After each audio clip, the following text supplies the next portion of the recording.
हम अपने घर वालों को कनाअत पसंदी का आदी बनाने की बजाय हम उनके हर मुतालबे को पूरा करने की कोशिश करते हैं और उसके चक्कर में हराम में पड़ जाते हैं। आप ताजिरों को देखें, बहुत लोगों से रोजाना नए लोगों से हमारी मुलाकात होती है। क्या है, घर के सामने 3-3, 4-4 कारें रखी हुई है। फिर कहते हैं सैयद साहब बहुत परेशान है, दुआ करो। मैं सोचता हूं 3-4 कारें, क्या परेशानी है बताएं ताकि दुआ की जाए।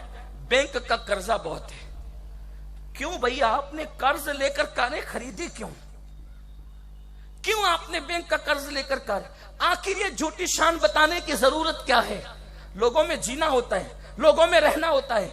मैं आपको यहां पर, अगर आपने ये बात सुनी होगी तो फिर आपको कहना चाहता हूं, हमें कारों से इज्जत नहीं मिली, हमें कपड़ों से इज्जत नहीं मिली। मुसलमान अपने दिलो दिमाग से ये बात निकाल दें कि कार होगी तो इज्जत मिलेगी, कपड़े होंगे तो इज्जत मिलेगी। नहीं, हकायक के साथ जिंदगी गुजारो, हकीकतों के साथ जिंदगी गुजारो। कपड़े फटे होंगे, उस पर पेवन लगे होंगे, चलेगा, लेकिन उस पर गुनाह का धब्बा नहीं लगना चाहिए। लाखों रुपये मुसलमानों के अगर काफिरों के पास सूद के नाम पर कुफ्र को मजबूत करने के लिए जा रहे हैं तो इससे बढ़कर अफसोस की बात क्या है। और ये जो लोगों की सोच बन चुकी है कि मालदार कहलाने के लिए, इज्जतदार कहलाने के लिए बंगले भी चाहिए, गाड़ियां भी चाहिए, खुदा ने दिया है तो खरीदो, लेकिन कर्ज लेकर सूद के नाम पर क्यों ये सब कुछ हो रहा है?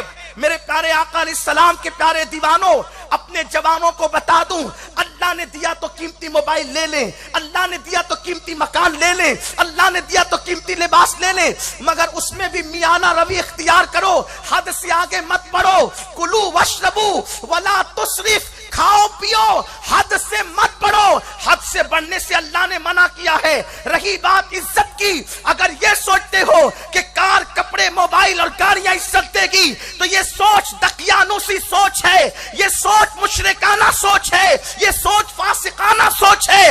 इस्लामी सोच क्या है? आप अभी बैतुल मुकद्दस का उन्वान सब तुम्हारी निगाहों के सामने है। जिस वक्त बैतुल मुकद्दस की चाबियां देने की बात पहली मर्तबा किसी मुसलमान के हाथ में आई, उस वक्त एक राहिब ने कहा था कि मैं चाबियां तुम्हारे अमीर को दूंगा, लेकिन तुम्हारे अमीर को देने से पहले मैं उसका चेहरा देखूंगा। अल्लाह अकबर। अबू उबैदा इब्नुल जर्राह को सामने कर दिया गया।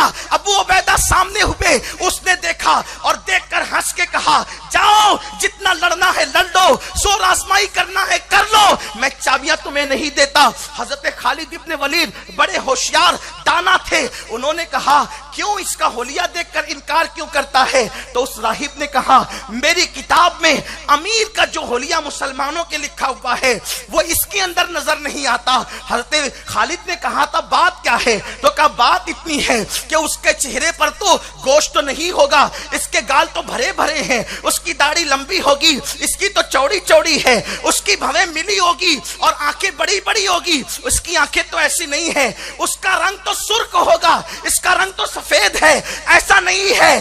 तब हजरत खालिद ने मुस्कुरा के कहा था, तुम जिस अमीर की बात कर रहे हो वो लश्कर का अमीर नहीं, वो मोमिनों का अमीर है, जिसे उमर इब्न खत्ताब कहते हैं। और फिर कहा, अगर तुम उसको देखना चाहते हो हमें मोहलत तो हम उसको बुलाएंगे। और उसके बाद फिर हजरत खालिद ने खत लिखा, अल्लाहु अकबर, बैतुल मुकद्दस के ऊपर रोना रोने वाली कौम जरा एहसास तो करे, हमें भी बैतुल मुकद्दस से प्यार है, लेकिन जब से इस कौम से उमर की फिक्र खत्म हो गई, बैतुल मुकद्दस पर कुफ्र मुसल्लत हो रहा है। फिक्र उमर अपने अंदर पैदा कर लो, आज भी दुनिया में इनकलाब आने के लिए तैयार है। नारे तकबीर, नारे रिसालत। कुव्वते फिक्र अमल पहले फना होती है, फिर किसी कौम की शौकत को ज़वाल आता है। कपड़े और कारों के धोखे में इज्जत के मुतलाशी, अपने वजूद पर इस्लाम मुसल्लत न करने वाले बैतुल मुकद्दस पर इस्लाम का परचम क्या लहरा सकेंगे? अब वहां इस्लामी हुकूमत क्या कायम कर सकेंगे? जिनके घरों में इस्लामी हुकूमत नहीं, वो बैतुल मुकद्दस पर इस्लामी हुकूमत कायम करेंगे। अरे पहले अपने घरों में तो इस्लामी हुकूमत कायम करो। सुबह को तुम्हारे घर में सीरियल और टीवी के नाम पे कुफरिया कलिमात बजते हैं। तुम्हारे घरों के अंदर कुफरिया कलिमात की आवाज आती है, जिनमें अल्लाह के लिए गालियां होती है, जिनमें दरख्तों की और पत्थरों की तारीफें होती है। मुसलमानों, फिक्र फारूकी तो ये थी, ए हजर अस्वद, अगर मैंने तुझे अपने नबी को चूमते हुए न देखा होता तो मैं तुझे कभी नहीं चूमता, क्योंकि मैं जानता हूं कि तू पत्थर है, ना तू फायदा दे सकता है ना नुकसान पहुंचा सकता है। तुझे चूमना इसलिए है कि मेरे हबीब ने तुझे चूमा है, हबीब ने चूमा इसलिए तुझे चूमना। फिक्र फारूकी ये है। अल्लाह अकबर। खालिद इब्ने वलीद ने खत लिखा, अल मुख्तसर ये, लेकिन मुसलमानों के अमीर के घर का हाल ये था। वो अल्लाह अल्लाह जिस अमीरुल मोमिनीन ने तीन बर्रे आजमों पर तन्हा हुकूमत की है, उसके घर की कैफियत यह है कि एक कपड़े के सिवा दूसरा कपड़ा पहनने के लिए न था, एक उठनी के लिए दूसरी सवारी न थी, लेकिन लेकर के चले हैं अपने गुलाम को साथ में लेकर। मशहूर वाकया है, वाकया निगारी मकसद नहीं, सिर्फ फिक्र फारूकी पेश करना है, सिर्फ फारूकी फिक्र पेश करना है। इल्हाद और बेदीनी के इस दौर में, तबाही और दकियानूसियत के इस दौर में, इस पुरफतन दौर में उस फिक्र को पेश करना है जो फारूक आजम ने सुफ़ा के चबूतरे से मुस्तफा जाने रहमत से सीखी थी, इमामुल अंबिया से जिसने वो फिक्र हासिल की थी। वो फिक्र क्या थी? जब अमीरुल मोमिनीन चले हैं, वही फटा पुराना लिबास, वही पेवन वाले कपड़े और एड़ियों के पास से फटा हुआ चमड़े का मोजा है। वहां पहुंचे हैं, पानी की नहर थी, सोचा उतरूंगा तो अंदर से पानी एड़ियों के जो फटे हुए हिस्से उससे घुस जाएगा। चमड़े के मोजे उतार के कंधों पे डाल लिए, रही से सारी कसर पूरी हो गई। लोग इंतजार कर रहे थे कि मोमिनों का अमीर कौन है, जरा देखें तो सही, वो किस तरह कैसरो किसरा के ताजदारों की तरह कर्रो फर से आएगा। वो जब आएगा तो हटो बच्चों के नारे होंगे, वो जब आएगा तो धक्कम धक्कियां होगी।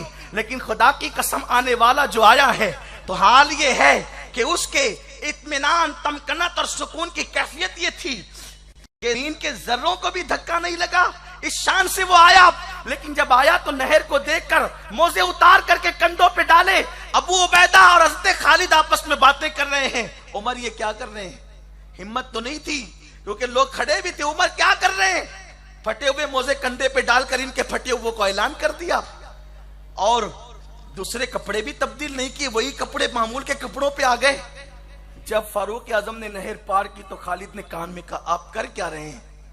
आपने फटे हुए मोजों की तशहीर कर दी, फटे हुए कपड़े, कोई अच्छे कपड़े तो पहन लेते। सैयदना फारूक आजम ने कंकरियां उठाई और हजरत खालिद के वजूद पर गुस्से से दे मारा, ये कहते हुए, खालिद, अभी रसूल पाक को पर्दा फरमाने के लिए चंद साल भी नहीं बीते, तुम लोग इतनी जल्दी फिक्र तब्दील कर चुके? तुम क्या समझते हो? सवारियों के कर्रो फर और लिबास की ज़ेबो ज़ीनत ने हमें इज्जत दी है। खुदा की इज्जत की कसम, हमें इज्जत सवारियां और लिबास से नहीं मिली, हमें मुस्तफा जाने रहमत की गुलामी की वजह से इज्जत मिली। और जब तक नबी की गुलामी में रहेंगे, ये इज्जत का तमगा हमसे कोई छीन नहीं सकता। अपनी फिक्र तब्दील कर दो, जमीनी हकायक के साथ जिंदगी गुजारो। और ये कि बैंकों से लाखों लाख रुपए के मकरूज होकर हर महीने हजारों लाखों रुपए कमा कर तुम कुफार की जेबें भर दो, ये कहां की दानिशमंदी है? ये कहां की अक्लमंदी है? सुन लो, अल्लाह के रसूल ने फरमा दिया, अल्लाह का ऐलान है कि वो तिजारत को बढ़ाएगा और सूद को तबाह करेगा। बड़ी बड़ी पार्टियां सिर्फ सूदी चक्कर में तबाही के दहाने पर पहुंच गई। हुजूर अलैहिस्सलाम फरमाते हैं कि उसके घर वालों के यहां तो उसकी तबाही होगी। बंदा सबकी फरमाइश पूरी करते करते हलाल और हराम की फिक्र ही नहीं करता। दोस्तों का सर्कल है, सब मालदार है। आदमी सोचता है कि इनके लेवल में खड़े होने के लिए इन जैसा मोबाइल चाहिए, इन जैसी गाड़ी चाहिए, इन जैसा लिबास चाहिए, उसके लिए इन जैसे पार्टियों में खर्च करने के खर्चात चाहिए। फिर उसके लिए जब वो कमा नहीं पाता है तो कभी चोरी करता है, कभी जुए के अड्डों अड्डों तक जाता है, कभी हराम तरफ कदम उठाता है। हलाल जरिए से अगर माल कमा सकते हो तो कमाओ, ये सुन्नत उस्मानी है। हम कभी माल के मुखालिफ नहीं हैं, बल्कि हमारे रसूल का फरमान है गुर्बत कभी कभी इंसान को कुफ्र तक पहुंचाती है, इसलिए गुर्बत का खात्मा जरूरी है और इस्लाम गुर्बत के खात्मे के लिए आया है। हम गरीबी की बात नहीं करते, कोशिश करो हलाल जरिए से, अल्लाह दे खूब कमाओ, लेकिन खर्च पे कंट्रोल रहे। खर्च पे कंट्रोल, इस्लाम ने खर्च पे कंट्रोल का इतना अजीम तरीका सिखाया है कि मेरे रसूल ने फरमाया खुशियों में भी हद से तजाउज न करो और गमों में भी हद से तजाउज न करो। एक मर्तबा एक शख्स सुन्नत से कुछ लंबा कुर्ता पहन करके आया। फारूक आजम ने कहा अगर सुन्नत के मुताबिक पहनते और कुछ कम लंबा पहनते, सुन्नत से ज्यादा तुमने लंबा कर दिया तो ये 4 उंगल का कपड़ा किसी गरीब को पेवन लगाने के लिए काम आ जाता। आप गौर फरमाए, ये फिक्र है फारूक आजम की, इस्लामी फिक्र ये है। लेकिन अपनी क्या फिक्र है? हम लोग, हमारी कई कई चीजें बरसों घरों में पड़ी रहती है, उसके इस्तेमाल की नौबत भी नहीं आती और वो पड़ी हुई है घर के अंदर। आपसे मैं पूछना चाहता हूं, इसका हिसाब नहीं देना और उसके लिए हम हराम की तरफ जा रहे हैं। और याद रखना, अलैकुम अनफुसकुम, अपनी आप की फिक्र करो। कितना भी कमा करके हर एक का मुतालबा पूरा करोगे, एक दिन कब्र में मरकर अकेले जाओगे। और अब हुजूर का फरमान सुनो, कोई अपना नहीं है। बेटों के हक इतने अदा करो जितना इस्लाम ने कहा, बेटियों के हक इतने अदा करो जितना इस्लाम ने कहा, बीवी के हक इतने अदा करो जितना इस्लाम ने कहा, माँ बाप के हक इतने अदा करो जितना इस्लाम ने कहा, उससे ज्यादा आगे मत बढ़ो। इसलिए कि इस्लाम का कानून अल्लाह का कानून है, अल्लाह जानता है कि किसका हक कितना अदा करना है, उससे आगे मत बढ़ना वरना तबाही होगी। हम उससे आगे बढ़ रहे हैं, हम उससे बहुत आगे बढ़ रहे हैं, आपको नहीं पता। आइए, कौन नहीं चाहता कि मेरी औलाद का मुतालबा पूरा ना हो?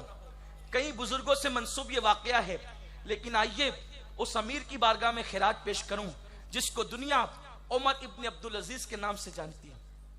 उमर इब्न अब्दुल अजीज, माह रमजान शरीफ का महीना खत्म हुआ और ईद का हिलाल तुलू हुआ। बच्चे रोते हुए घर में आए, बच्चे सबके बच्चे ही होते हैं। कहा बाबा, पूरे इलाके के अंदर धूम मची हुई है, सब नए कपड़े खरीद रहे हैं, सब बहुत सारे दोस्तों के नए कपड़े आ भी गए, एक काम करें कि हमारे लिए भी ईद के नए कपड़े ला दें। वक्त का अमीरुल मोमिनीन है, घर में इतने पैसे नहीं कि बच्चों को कपड़े दिला सके। हर बाप, चाहे वो अमीर हो या गरीब हो, वली हो या गुनहगार हो, हर बाप के सीने में औलाद के लिए जो मोहब्बत है वो किसी के सीने में नहीं है। लेकिन बात इतनी है कि अल्लाह का कानून जिसको अजीज है उसकी जिंदगी बहुत मोहतात है। उमर इब्न अब्दुल अजीज के बेटों ने कहा अब्बा जान कपड़े का, बेटो पैसे नहीं है, सब्र करो, अल्लाह इंतजाम कर देगा।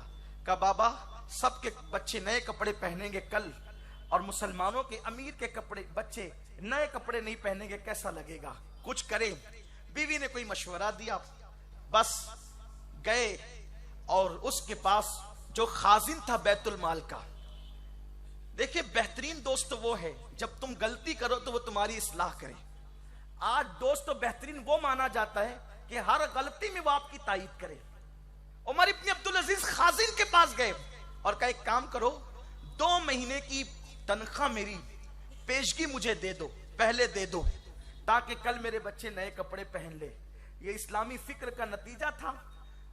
खाजिन ने कागज और कलम आगे कर दिया, अमीरुल मोमिनीन अपने हाथ से 2 महीने की जिंदगी की गारंटी लिखकर दे दें, मैं तुम्हें 2 महीने की तनख्वाह पेशगी दे दूंगा। आंखों में आंसू आ गए, पल की खबर नहीं, 2 महीने की गारंटी मैं क्या दे सकता हूं? कहा आप गारंटी नहीं दे सकते, मैं तनख्वाह नहीं दे सकता, अल्लाह को मुंह क्या दिखाऊंगा, अल्लाह को मुंह क्या दिखाऊंगा 2 महीने की तनख्वाह देकर।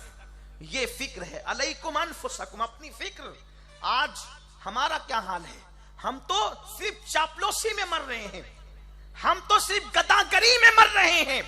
हमारा हाल ये है, हमें रब की खुशी से ज्यादा सब की खुशी अजीज हो गई। ना रब मिला ना सब मिला, कुछ नहीं मिला। इसलिए मुसलमानों को अपनी फिक्र का करेक्शन करना होगा, तब्दील करना होगा फिक्र को। अल्लाह अकबर। मुसलमानों की फिक्र क्या है? 2 महीने की जिंदगी की गारंटी नहीं तो 2 महीने की तनख्वाह नहीं दी जा सकती। पलट गए और जाकर के बच्चों से कहा, मेरे बेटों, ईद के दिन नए कपड़े पहनना ना फर्ज है ना वाजिब है, अलबत्ता हराम से बचना फर्ज किया गया है। इसलिए कल तुम नए कपड़ों की बजाय धुले हुए कपड़े पहन लेना, ताकि तुम्हारे बाप को कयामत के दिन इस अमल की वजह से पकड़ा ना जाए। हमारी फिक्र क्या है?